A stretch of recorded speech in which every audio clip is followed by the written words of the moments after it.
চাৰিটা খাদ্যৰ মাজত আল্লাহ পাক ইমানেই বৰকত ৰাখি থৈছে, যিসকলৰ যৌন শক্তি কম বা দুৰ্বলতা আছে, ৰাতি ৰাতি যদি এই চাৰিটা খাদ্য বস্তু একেলগে মিলাই খাব পাৰে, ৮০ বছৰ বয়স পৰ্যন্ত যৌৱন শক্তি নকমে, ইনশাআল্লাহ যৌন শক্তি বৃদ্ধি হৈয়ে থাকিব। আজিৰ দূষিত আবহাৱা, অপুষ্টিকৰ খাদ্যৰ কাৰণে আজিৰ যুৱ সমাজ অতি কম বয়সতে যৌন শক্তি নষ্ট কৰি পেলাইছে। আজি কোৰআন আৰু হাদিছৰ পৰা চাৰিটা খাদ্য বস্তু মই ছাজেষ্ট কৰিম, যদি আপুনি নিয়মিতভাৱে খাব পাৰে, ইনশাআল্লাহ মৃত্যু পৰ্যন্ত যৌন শক্তি বৃদ্ধি হৈয়ে থাকিব।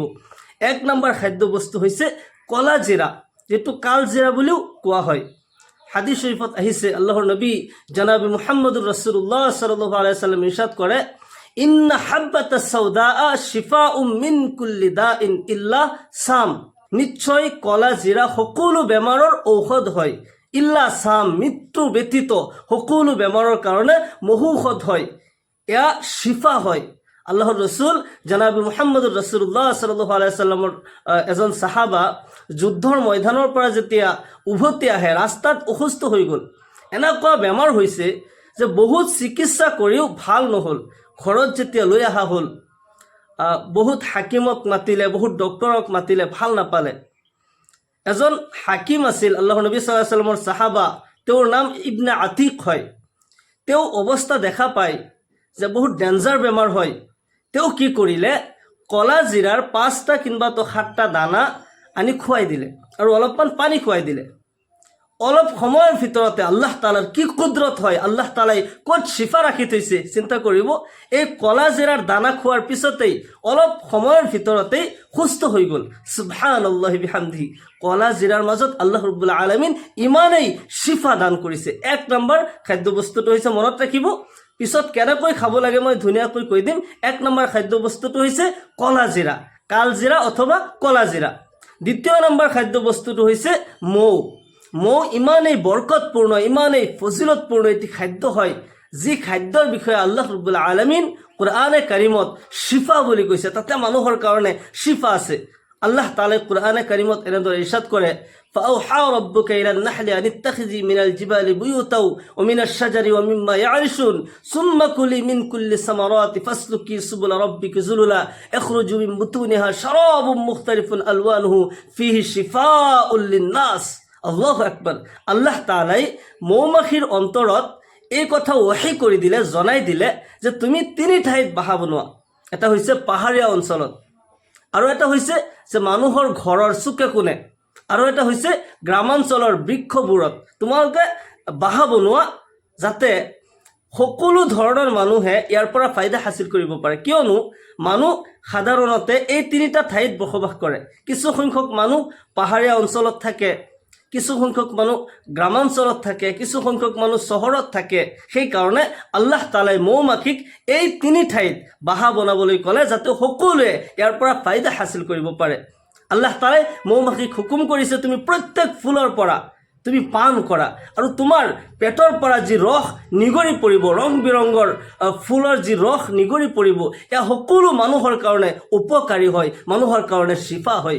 সুবহানাল্লাহি বিহামদি। সেইকাৰণে মৌ ২য় নম্বৰ খাদ্যটো হৈছে অতি ফজিলতপূৰ্ণ খাদ্য বস্তু হৈছে মৌ। ৩য় নম্বৰ যিটো খাদ্য বস্তু সেয়া হৈছে খেজুৰ। খেজুৰ ইমানেই বৰকতপূৰ্ণ খাদ্য হয়, যিটো নেকি জান্নাতৰ পৰা আহিছে। আল্লাহ তাআলাই এই খেজুৰ সম্পৰ্কে কোৰআনে কাৰিমত কয়, উহুজ্জি ইলাইকি বিজিজইন নাখলাতি তুসাকিতু আলাইকি ৰুতবান জানিয়া। হযৰত মাৰিয়াম আলাইহিস সালাম যেতিয়া প্ৰসৱ বেদনাত এক গছৰ তলত আশ্ৰয় ল'বলৈ বাধ্য হ'ল, এই ঘটনা বুজিবলৈ আমি অলপমান আগুৱাই যাব লাগিব। হযৰত মাৰিয়াম আলাইহিস সালাম ইয়াৰ পূৰ্বে কাবা শৰীফত আল্লাহৰ ঘৰত ইবাদত কৰি আছিল।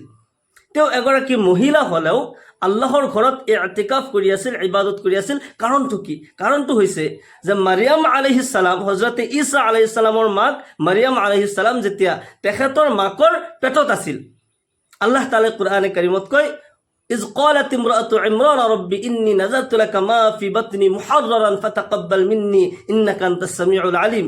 যেতিয়া ইমৰানৰ স্ত্ৰীয়ে এই কথা মান্যত কৰিলে, ইয়া আল্লাহ, মোৰ পেটত যি সন্তান আছে, মোৰ গৰ্ভত যি সন্তান আছে, এই সন্তান যেতিয়া প্ৰসৱ হ'ব, এই সন্তানক মই তোমাৰ ৰাস্তাত খিদমতৰ কাৰণে মই উৎসৰ্গ কৰি দিলোঁ, তুমি কবুল কৰা।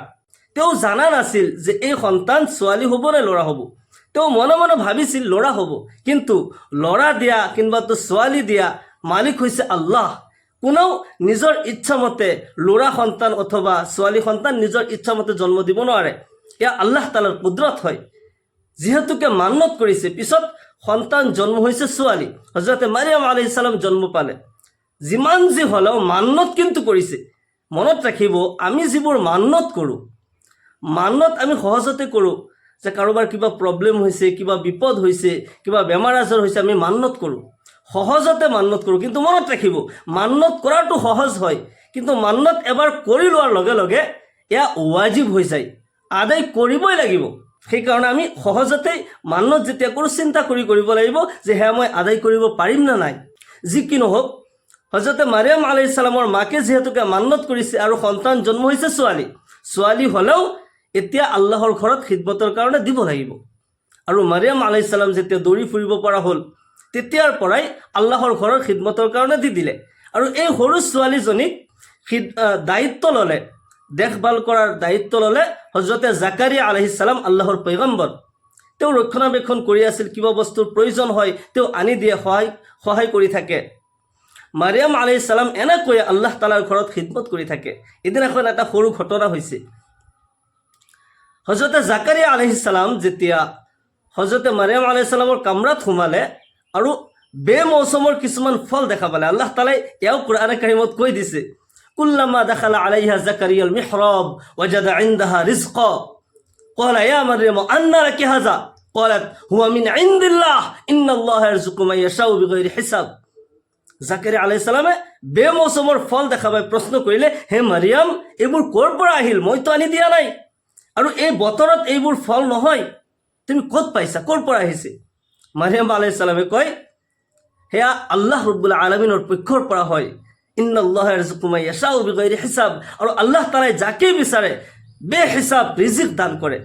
জাকাৰিয়া আলাইহিস সালাম এই ঘটনা দেখি তেওঁৰ অন্তৰত আহি গ'ল যে মোৰ বিবিটো বাঞ্জি হয়, আল্লাহ তাআলাই যদি মাৰিয়ামক বেমৌচমৰ ফল খুৱাব পাৰে, তেতিয়াহ'লে মোৰ এই 80 বছৰ বয়সত মোক কিয় সন্তান দিব নোৱাৰে? মোৰ বাঞ্জি বিবিৰ কিয় সন্তান হ'ব নোৱাৰে? আল্লাহ তাআলাৰ ওচৰত দোৱা কৰিলে।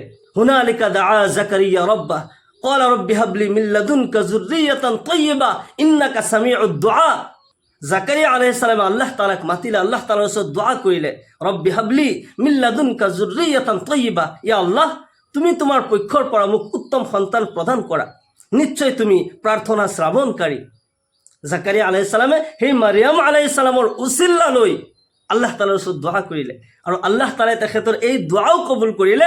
আৰু জাকাৰিয়া আলাইহিস সালামৰ বাঞ্জি বিবিৰো সন্তান জন্ম হ'ল।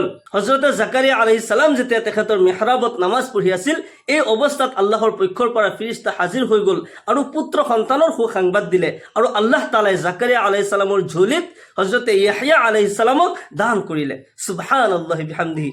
সেইকাৰণে আল্লাহ তাআলাৰ ওচৰত কোনো কিছু অসম্ভৱ নহয়, আল্লাহ তাআলাই সকলো কিছু সম্ভৱ কৰি দিব পাৰে। আমি আল্লাহ তাআলাৰ ওচৰত দোৱা কৰিব লাগে, বিচাৰিব লাগে। যিসকলৰ হাই সন্তান নাই তেওঁলোকে এই দোৱাটি পঢ়িব, স্বামী স্ত্ৰী উভয়ে এই দোৱাটি পঢ়িব, ৰব্বি হাবলি মিন লাদুনকা যুৰৰিয়াতান তাইয়্যিবা ইন্নাকা সামিউদ দুআ। 2 ৰাকাত সালাতুল হাজত নামাজ পঢ়ি, জায়নামাজত বহি দুৰুদ শৰীফ পঢ়ি, ইস্তিগফাৰ পঢ়ি, তাৰপিছত হাত তুলি আল্লাহ তাআলাৰ ওচৰত কান্দি দোৱা কৰিব, ৰব্বি হাবলি মিন লাদুনকা যুৰৰিয়াতান তাইয়্যিবা ইন্নাকা সামিউদ দুআ। এই দোৱা কৰিলে আল্লাহ তাআলাই নিশ্চয় আপোনাৰ মনোবাঞ্ছা পূৰ্ণ কৰিব। যি কি নহওক, সেইফালে আমি নাযাওঁ। হজৰতে মাৰিয়াম আলাইহিস সালাম আল্লাহ তাআলাৰ ঘৰত ইবাদত কৰি আছে। আল্লাহ তাআলাৰ কি কুদৰত হয়, আল্লাহ তাআলাৰ পক্ষৰ পৰা ওহী আহিল, আল্লাহ তাআলাৰ ফেৰেশতা নাজিল হৈ গ'ল, আৰু মাৰিয়াম আলাইহিস সালামক কৈ আছে, হে মাৰিয়াম, আল্লাহ তাআলাই তোমাক পুত্ৰ সন্তানৰ সুসংবাদ দিছে। মাৰিয়াম আলাইহিস সালাম আচৰিত হৈ গ'ল। মই মোৰ জীৱনত কোনো পুৰুষক দেখা নাই, কোনোদিন স্পৰ্শও কৰা নাই, মোৰ কেনেকৈ সন্তান জন্ম হ'ব পাৰে? মাৰিয়াম আলাইহিস সালামৰতো নিকাহ কাৰো লগত হোৱা নাই। ইজ ক্বালাতিল মালাইকাতু ইয়া মাৰয়াম ইন্নাল্লাহা ইবাশশিৰুকি বিকালিমাতিন মিনহু ইসমুহুল মাসীহু ঈসা ইবনু মাৰয়াম। হযৰতে ঈসা আলাইহিস সালামৰ সুসংবাদ যেতিয়া দিলে, মাৰিয়াম আলাইহিস সালাম আচৰিত হ'ল যে মোৰ কেনেকৈ সন্তান হ'ব পাৰে? মই কোনো পুৰুষক দেখাও নাই, কোনোদিন স্পৰ্শও কৰা নাই। ফিৰিস্তাই কৈ গ'ল, এয়াই আল্লাহ তাআলাৰ মৰ্জি হয়, আল্লাহ তাআলাই যি বিচাৰে তুমি চিন্তা নকৰিবা। কিন্তু আল্লাহ তালাৰ ফিৰিস্তাই হজৰতে মাৰিয়াম আলাইহিস সালামক ফুক মাৰি থৈ গুচি গ'ল। আল্লাহ তালাই হজৰতে ঈসা আলাইহিস সালামৰ ৰুহ হজৰতে মাৰিয়াম আলাইহিস সালামৰ গৰ্ভত দি দিলে। এতিয়া দিনক দিনে যেতিয়া পেট ডাঙৰ হৈ গ'ল, মানুহেতো ইটো সিটো কথা ক'ব। মাৰিয়াম আলাইহিস সালামে চিন্তা কৰি আছে, এতিয়া মোৰ কি হ'ব? মানুহে বিভিন্ন ধৰণৰ লানত কৰি আছে আৰু আল্লাহ তালাৰ ঘৰৰ পৰা ওলাই দিলে। তেওঁ বনবাসত গুচি গ'ল, জংঘলে জংঘলে ঘূৰি ফুৰিছে। কাবা শ্বৰীফৰ পৰা সেই জেৰুজালিম, ফিলিস্তিনৰ সেই জেৰুজালিমৰ জংঘলৰ ওচৰত, য'ত নেকি আজিৰ বাইতুল মুকাদ্দাছ আছে, ঈসা আলাইহিস সালাম কিন্তু তাতে জন্ম পাইছে। জংঘলত ঘূৰি ফুৰে। তেওঁ আল্লাহ তালাৰ ওচৰত কান্দি দিছে, ইয়া আল্লাহ, মই যদি ইয়াৰ পূৰ্বে মৃত্যুবৰণ কৰিলোহেঁতেন, মই যদি মানুহৰ স্মৃতিৰ পৰা হেৰাই গ'লোহেঁতেন, আজি এই অপবাদ মানুহে দিব নোৱাৰিলেহেঁতেন।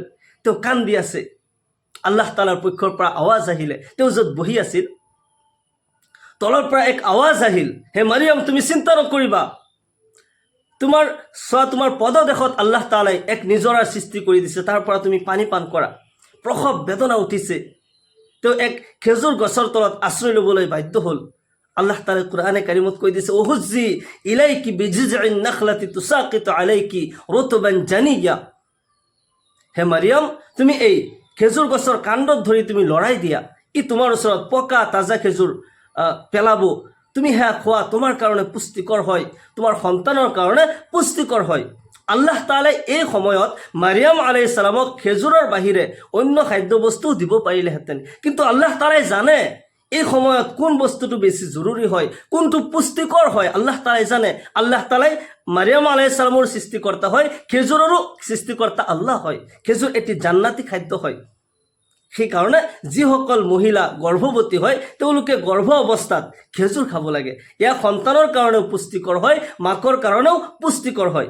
আৰু এই খেজুৰে সকলো দুৰ্বলতা, শাৰীৰিক দুৰ্বলতা দূৰ কৰে, শৰীৰ সবল সুস্থ কৰে।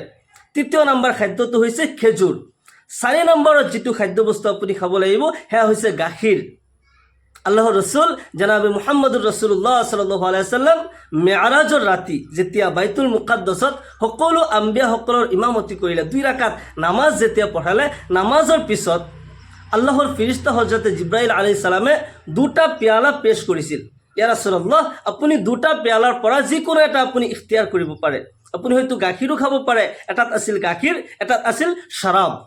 আল্লাহৰ নবী সাল্লাল্লাহু আলাইহি ওয়াসাল্লামে গাখীৰৰ পিয়ালা গ্ৰহণ কৰিলে।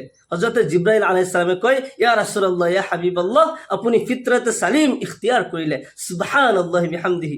এক ৰিৱায়াতত আহিছে, আল্লাহৰ নবী সাল্লাল্লাহু আলাইহি ওয়াসাল্লামে ইৰশাদ কৰে, আলাইকুম বিআলবানিল বাকাৰ, তোমালোকে গৰুৰ গাখীৰ খোৱা জৰুৰীভাৱে লৈ লোৱা। আলাইকুম বিআলবানিল বাকাৰ, তুম পৰ লাজিম হে, গায় কা দুধ তুম পৰ লাজিম হে।